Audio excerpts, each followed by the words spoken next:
Good afternoon. Today I'm reading from Carl Jung and Arnold Toynbee, The Social Meaning of Inner Work by Dr. J. Gary Sparks. Dr. Sparks is a well-known Jungian psychologist.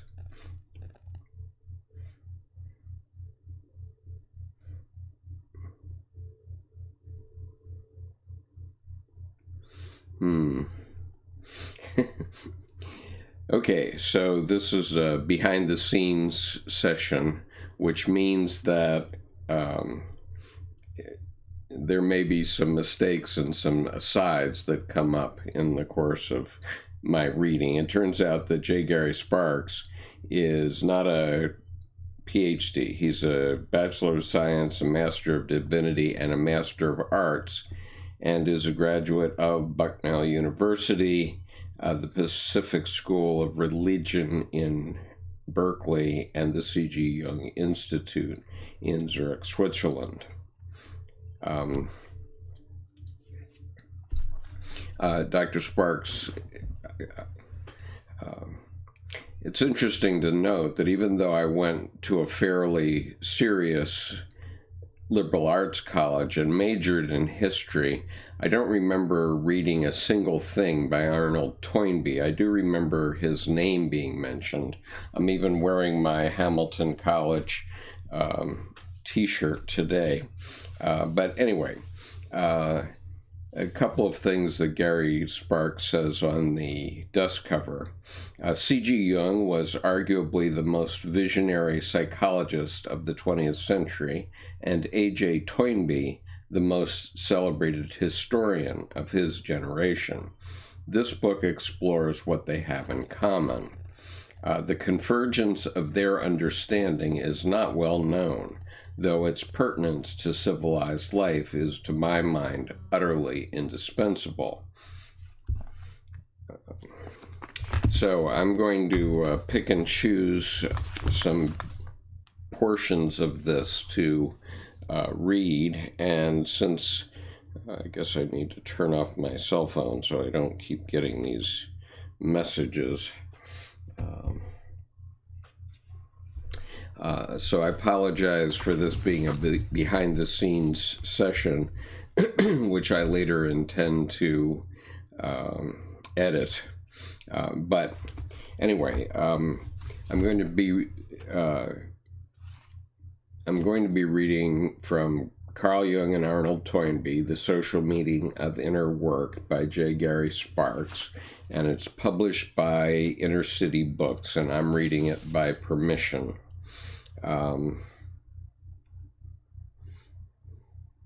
Now, here's a fundamental aspect of Toynbee's work, and so it's something that I want to start out with because it's quite important to us now. It's called, it begins on page 36 of the book, and it's called Challenge and Response. Toynbee's basic appraisal is that civilizations are born and grow through the mechanism of what he calls challenge and response. He doesn't say why one civilization develops and another does not, although he does explore. I assume everybody's hearing me. Hello from North Carolina, Deborah. Nice to have you here. I will be stopping every 5 to 10 minutes to look for any questions that you may have. And I'm going to start again, since I was obviously distracted. Challenge and response. Toynbee's basic appraisal is that civilizations are born and grow through the mechanism of what he calls challenge and response. He doesn't say why one civilization develops and another does not, although he does explore how one develops and another does not. In a civilization during its birth, think of all those early examples we have: Sumer, Egypt, Indus River Valley, China, the Mayans in Central, and the Incas in South America. The creative members of the society responded to the particular challenge facing the society, and in that response became the leader of the society as others followed the lead of the unique response. The conditions the society was facing didn't determine whether an undeveloped society became a developed one. The determining factor for Toynbee was the response of certain creative individuals to those challenges the society faced. The same was true once a civilization was established. At each point when the civilization had to face a challenge, it was a creative minority that recognized the response needed to take their civilization through the challenging period.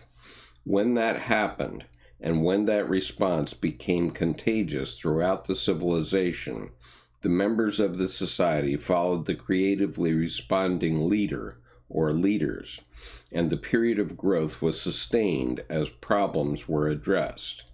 Toynbee writes, quote, "A society, we should say, is confronted in the course of its life by a succession of problems, which every member has to solve for himself as best as he may. The presentation of each problem is a challenge to undergo an ordeal, and through this series of ordeals, the members of the society progressively differentiate themselves from one another. On each occasion, some fail, while others succeed in finding a solution, and again, some of the solutions found are imperfect, or commonplace, or inimical to success, while others are exact or original or fertile in terms of possibilities of further progress. As ordeal follows ordeal, some members of the society at some point fail altogether to adjust themselves and fall by the way. Others struggle on, strained or warped or stunted. Others grow in wisdom and stature, and in making their own way discover new ways for an advance of their society." Unquote. When there is a loss of creative élan, Toynbee uses the French, we might say energy or momentum. So I'll read the sentence without the parenthetical again. When there is a loss of the creative élan in the soul of the creative minority of a civilization, he actually uses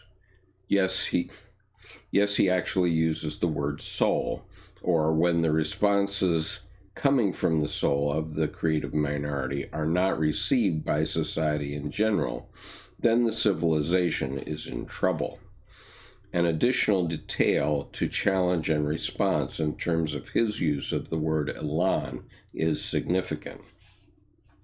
For Toynbee, it isn't enough that a challenge is met in order to sustain a civilization. Successive challenges have to be successively met. A response to a challenge that does not lead to and open the possibility of another response to the problem it creates is worthless.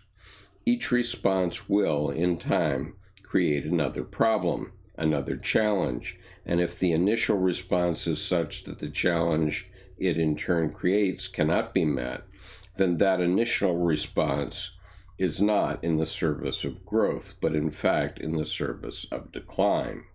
So challenge and response, Toynbee stresses, must be understood as an effective series of challenges and responses, and the élan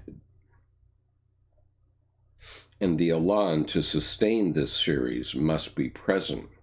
Furthermore, on this score, he realizes that some challenges can be too much and some can be too little. That there has to be an optimum level of challenge. The creative individual. Toynbee never tires of stressing the ongoing Toynbee never tires of stressing the ongoing presence of the creative individual as the crux of historical processes and societal health. At the center of a person's and a society's growth is continuing creativity. It is the ability creatively to look afresh at the problems ailing a society, to acknowledge what solutions are needed, and then to work on them both within the individual and outside the individual. The temptation to surrender, to give up that ordeal, is massive. When that surrender and giving up does not happen in large measure, the society is healthy. So the question continually remains whether individuals can creatively reopen inquiries into both their civilization's problems and their own personal version of it, at the point where the civilization stumbles.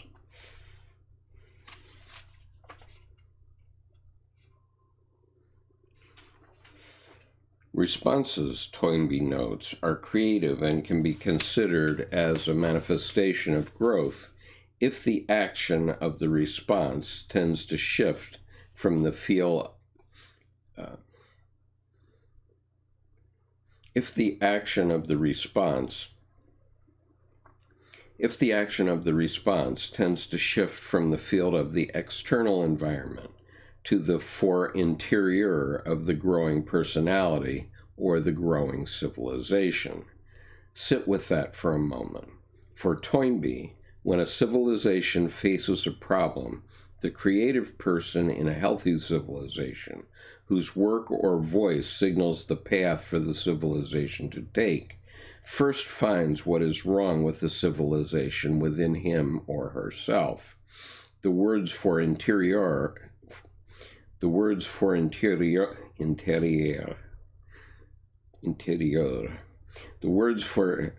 sorry, my French pronunciation is pretty bad. The words for interior are French for the heart of hearts. Toynbee suggests always that we look for the direction of change. In his analysis, effective change begins with a movement from outside to inside, from the external problem to its existence in the inner life of the potentially creative voice. I'll just check. I see no questions, so I'm going to go on. As you see, I'm doing some retakes on some of these sentences because I intend to edit this reading, but I sometimes make myself available through these behind-the-scenes sessions so that if you have a question about anything that I'm reading or really anything at all about Dr. Jung's work, I'm happy to try to answer it as I go along on an ad hoc basis. And I will stop every 5 or 10 minutes to respond. So, carrying on. Having found the internal version of the society's outer problem, and having addressed the internal version of the problem ailing the society within him or herself, the potentially creative person then expresses to the outer world what he or she has discovered. There is a transference of the field of action in this. There is a transference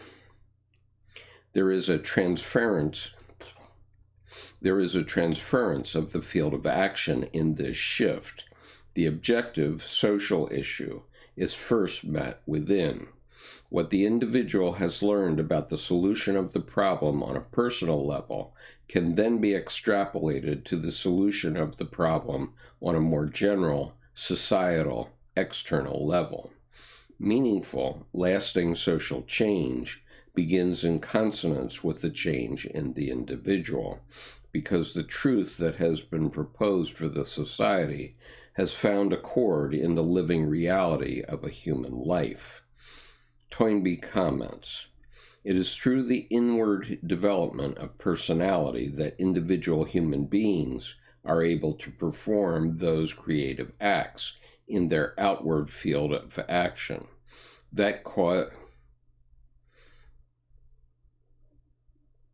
In their outward field of action that cause the growth of human societies. And so we find that this enhancement of the individual's mastery of the macrocosm is the consequence of a corresponding achievement in the microcosm, of a progress of self-articulation or self-determination within. The outward and the inward advance in organization and increase in power are so intimately connected that either can be described in terms of the other.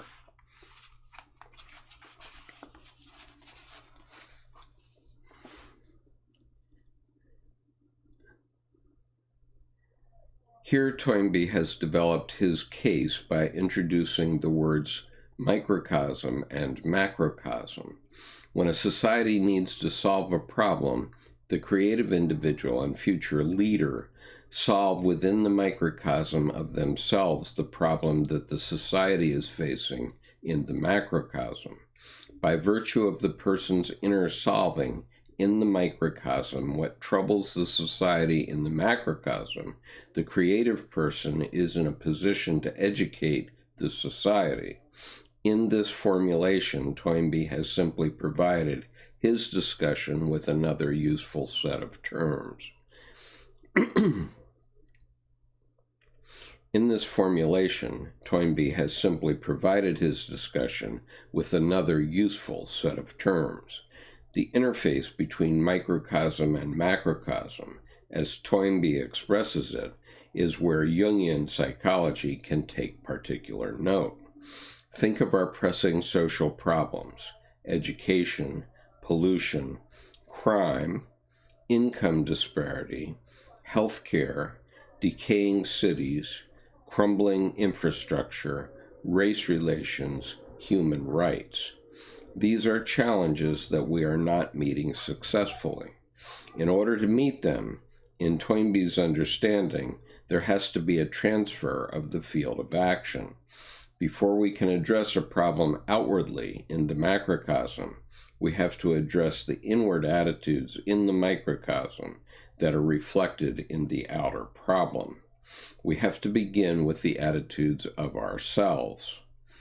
To hear that from a psychologist would not be surprising, but when a historian makes such a statement, it is a wholly fresh perspective. It is safe to say that Western social leaders have no clue.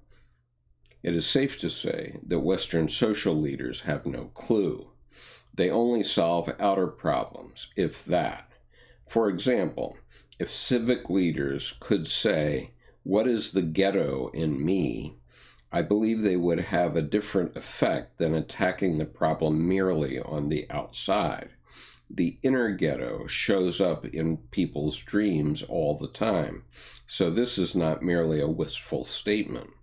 There's a whole avenue of research open to examine dreams of social problems, which would be looking at the problem from the inside. What is the relationship between dreams of our social problems and the problems themselves? If we were merely to throw money at things, if we do X, Y, or Z, then we don't see how our social problems begin in ourselves, and perhaps how our own psychology is secretly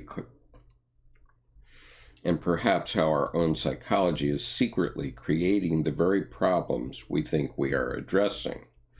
Even if outer solutions are found, without recognizing the inner solutions that must go along with them, the problem will resurface, perhaps only in a later generation, but it will resurface.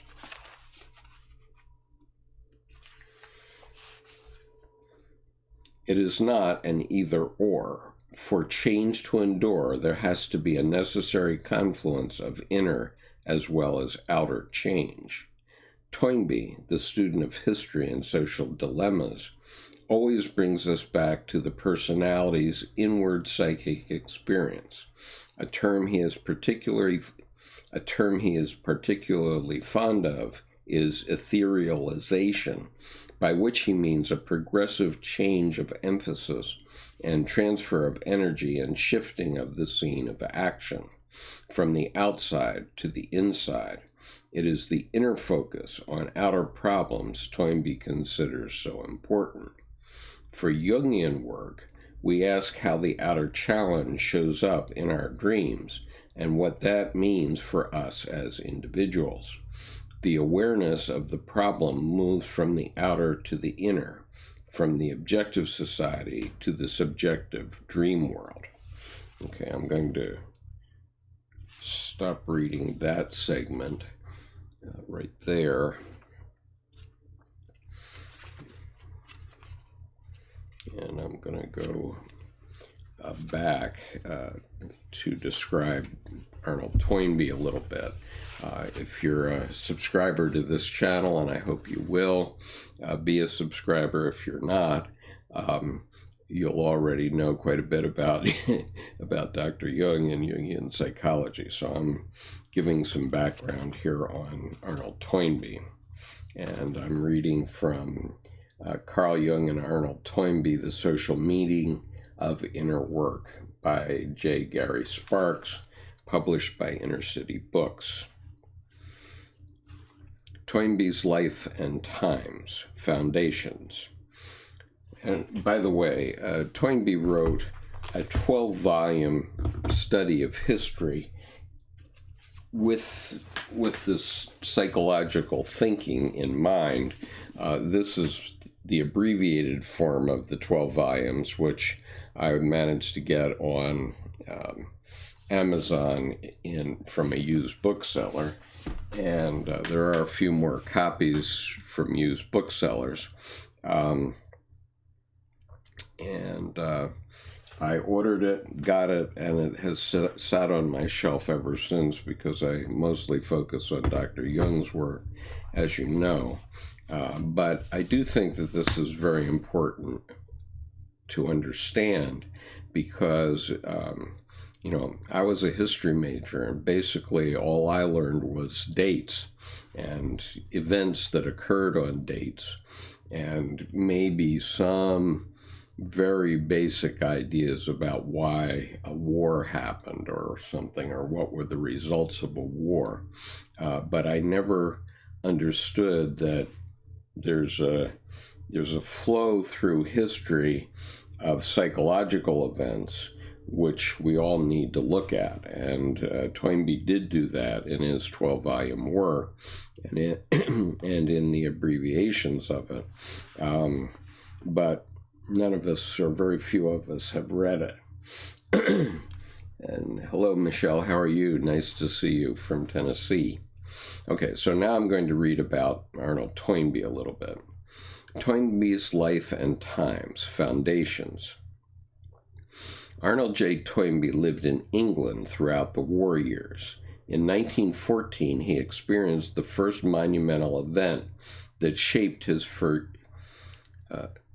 In 1914, he experienced the first monumental event that shaped his future accomplishments. His reading of Thucydides left him with a foundational insight. Thucydides was an ancient Greek historian active during the Peloponnesian Wars, 431 to 404 BCE. A grasp of those wars is key to understanding the beginning of Toynbee's visionary task. I'll explain presently why I say visionary. What established the Greek city-states was a strong and independent collection of peoples was their defeat of the Persians at the Battle of Marathon, 490 BCE. The Greeks at that time were hardly a world presence. On the other hand, the Persians were a huge power aiming at dominance and subjugation. Persia was on the march to attack tiny Greece, with might and numbers overwhelmingly favoring the Persians. But the Greek city-states rallied to form a cooperative army which defeated the Persians. Greek sovereignty and culture then came into its own. The Greek victory, however, sowed the seeds of Greece's future downfall. The victory over the Persians was followed by a most bitter irony. The union of these city-states into a league that successfully defended itself against the Persians soon turned into one of acrimony and constant interstate warfare. In the Peloponnesian Wars, these battles dragged on and on for 27 years, eventually sapping the Greek world of its vitality, weakening and destroying its supremacy and cultured way of life. In these events, Toynbee saw a pattern of glorious success leading to dismal failure. Then, comparing the events of ancient Greece with the events of his day, namely World War I, Toynbee was struck by their parallels. Prior to World War I, the assessment of social developments, particularly in the last 3/4 of the 19th century and the first decade of the 20th, held that the quality of life was moving forward in a drive of uninterruptible progress. Technology was on the rise and superstition was on the wane. A modern urban way of life was being established, one that would keep getting better and better. Then came World War I and the utter devastation to much of Europe. Toynbee held that the collapse of civilization after the previous period of euphoric progress was analogous to what the Greek city-states went through 25 centuries earlier. What struck the young Toynbee, a recognition underpinning all of his work, is that there are observable and definable parallel patterns within historical events and between historical eras. It is with Thucydides that Toynbee had his first inkling of history's particular and repetitive patterns. 5 years later, while walking in London in 1919, shortly after the war's end, he had a mystical experience which, like his reading of Thucydides, marked him for the rest of his life. The experience was a critical continuing influence on his study of history throughout Toynbee's mature years. He writes, quote, "In London, in the southern section of the Buckingham Palace Road, walking southward along the pavement skirting the west wall of Victoria Station, the writer once, one afternoon not long after the end of the First World War, he had failed to record the exact date, had found himself in communion, not just with this or that episode in history, but with all that had been, was, and was to come. In that instant, he was directly aware of the passage of history, gently flowing through him in a mighty current, and of his own life, welling like a wave in the flow of this vast tide. An instant later, the communion had ceased, and the dreamer was back again in the everyday Cockney world." End quote. The emotional experience of seeing and feeling the history of the world in one large sweep oriented all his work thereafter. In his opus, he looks at common patterns within world history as a whole. He doesn't slice historical processes into little pieces, but attempts to see history as one expanse with typical constituent parts. Characteristic of his work is the analysis of patterns common to different periods of history, and of how today we may be living similar historic patterns with little or no awareness.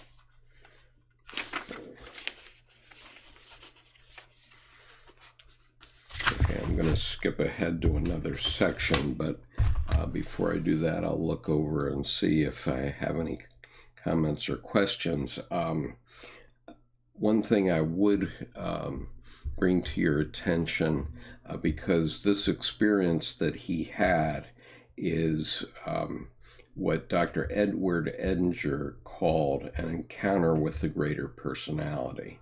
And so I'm going to give you the link to Dr. Edward Edinger's lecture on this topic, because it's quite relevant to the vision that Mr. Toynbee had. And it is common to Jungian psychology in general. In other words, as I understand it from Edinger's lecture, having an experience like that is one of the objectives of Jungian psychology. And so if you're in Jungian analysis, the analyst would like you to have such an experience if you haven't had it before. I have had such experiences on many occasions, and it so happens that I caught a few of them on camera or on video, and you can find them on the playlist called Breakthroughs to the Unconscious, where I had these moments of insight actually on camera, but they happen very often. And I'm glad to hear you're taking notes. Gail, you might want to get this book, Carl Jung and Carl Jung and Arnold Toynbee, The Social Meaning of Inner Work by J. Gary Sparks. Mr. Sparks is a very well-known Jungian analyst. Okay. Now I'm going to read just another short section. The Greatness of Toynbee's Work. Toynbee's biographer, William McNeill, writes, "The greatness of these volumes rests, above all, on the simple fact that they expanded the range of historical consciousness beyond anything conceived by historians before him. His works represent a new breadth of historical consciousness. Toynbee is the first modern historian fully to examine, compare, and analyze repetitions in the broad historical stage. In Toynbee's work, we have the very first emergence of the recognition of historical patterns on a world scale. This breaking through to the Western mind of a new sense of history, in which we can perhaps begin to see what we are doing as a species, found Toynbee as its mouthpiece. What is so remarkable about Toynbee's work? That's a question. What is so remarkable about Toynbee's work in this regard? A comparison with the psychology of an individual is illustrative. Generally, when a person enters the analytic process, he or she expresses a litany of complaints against parents, against the spouse, against the employer, for example. Of course, many of these complaints are real. They have to be dissected one by one, and the practical difficulties they represent are addressed. Over the course of time, however, if the analysis reaches any depth, the analysand begins to recognize that these problems are not singular events. Yes, the parents were harmful. However, he or she soon realizes that choices have been made that bring people with the same destructiveness as the parents into one's life. Yes, the spouse is difficult, but so were the last 2 or 3 intimates, and in the same fashion. Yes, the job is full of snares, yet the analysand may have had other opportunities along the way that were passed over, ending up in just the job with the same dysfunctional atmosphere that has plagued the analysand for all of his or her life. In other words, it is one thing to locate a difficulty in life and to address it. It is quite something else to realize these difficulties form a pattern, and that we have something to do with creating or perpetuating that pattern. The road to taking responsibility for ourselves begins with the recognition of those patterns and of our role in creating and falling into them. One difficulty may say something about the outer situation, but when the difficulty repeats and the series of difficulties show similar patterns, this says something about oneself.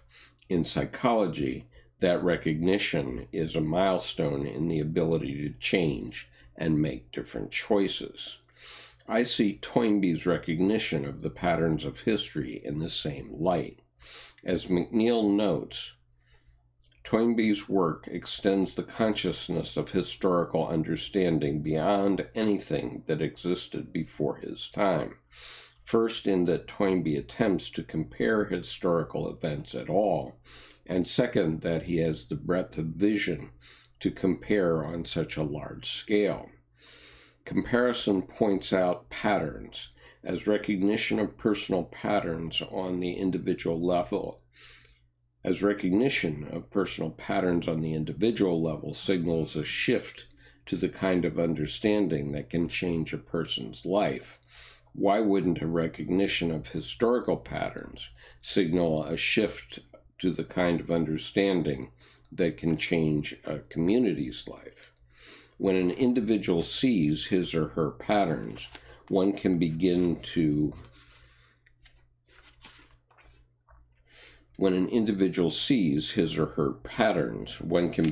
realize, quote, I am playing a part in the creation of my life, unquote.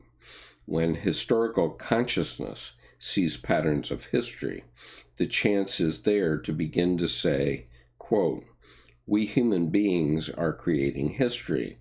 We are doing this. History doesn't just happen. We are creating it, unquote.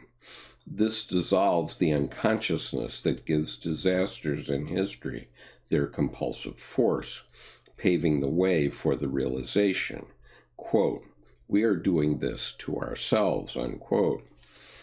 Toynbee sees that the choices of the members of a given civilization are the key ingredient in the history of their world.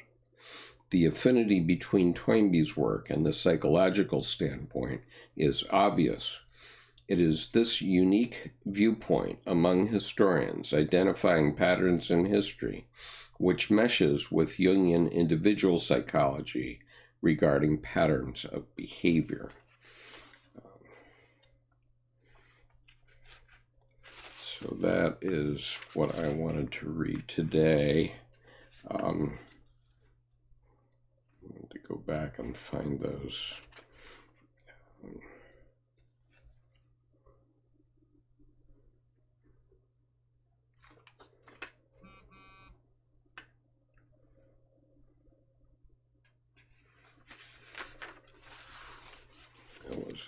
I was going to just repeat that litany of problems that we never seem to solve in the United States. I can't seem to find it right this minute. But we all know what they are. As Americans, we all know what they are for sure. And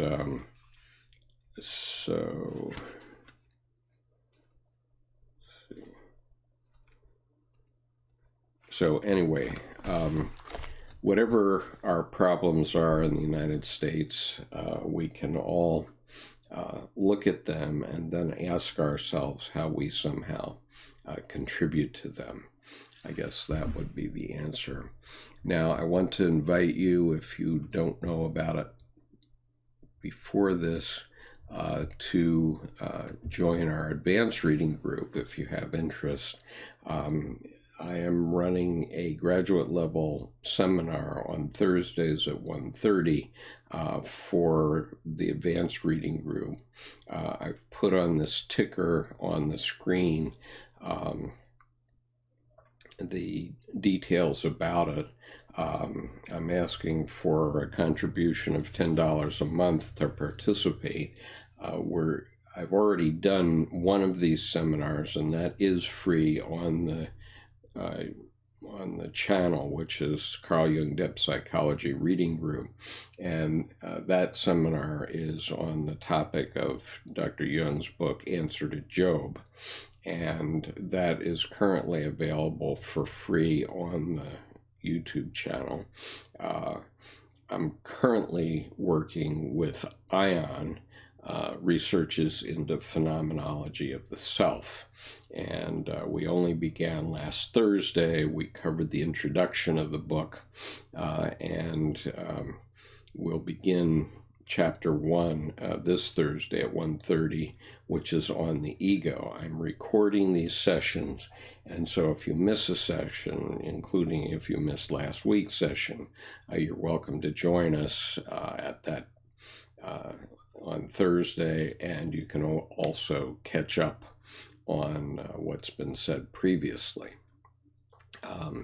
If you want to participate in the session, I'll provide you here with my contact information, and so you should send me an email so that I can send you the link.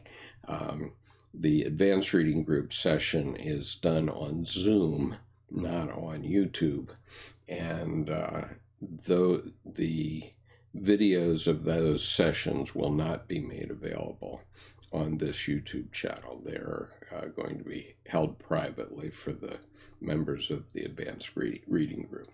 So that's my little advertisement, and if you're interested in that, please send me an email. If you're interested in our general Dropbox, which has a lot of material in it, and which relates to the over 620 videos that are available on this channel, you can also send me an email to this Gmail account, and I will send you, I will put you in the Dropbox and invite you to participate in the Dropbox, the general Dropbox. And that, I'm not asking for anything. This is, we just began on the 1st of June, the 3rd year of this reading group. And we've done 81 weekly meetings already. And all of them, or pretty much all of them, are available here online, so that if you're new to Carl Jung's work, you can start at the beginning and work right through it. There are playlists that begin with the letters JRG for Jung Reading Group, and so there's JRG1, JRG2, and JRG3, and they do have in order all the videos that related to those years of study. I've just started JRG3 as the 3rd year has just begun. So are there any other questions? I'm going to have to move along to other activities for the day, and I do intend to read more of Mr. Sparks' book, Carl Jung and Arnold Toynbee, The Social Meaning of Inner Work. I will be reading more of it in the next few days, but I'm just beginning the process today. If I don't see any questions in the next minute or so, I'm going to go ahead and disconnect this stream for now. And I am available for questions privately via Gmail or whatever. And it's nice to see some new faces or new names on the chat. That's delightful. I do sessions on scheduled times on Monday evening at 8 p.m. Eastern Time, and on Thursday at 1:30 we're doing the advanced group. These readings that I'm doing are unscheduled, and they're basically the raw material for me to later edit these videos and make the readings available in a more sensible way to others who might want to watch them. And so this video will be edited, but there will be a replay available for it on the behind the scenes playlist on the YouTube channel. So seeing no questions, I'm going to terminate the session, and thank you for joining me today. And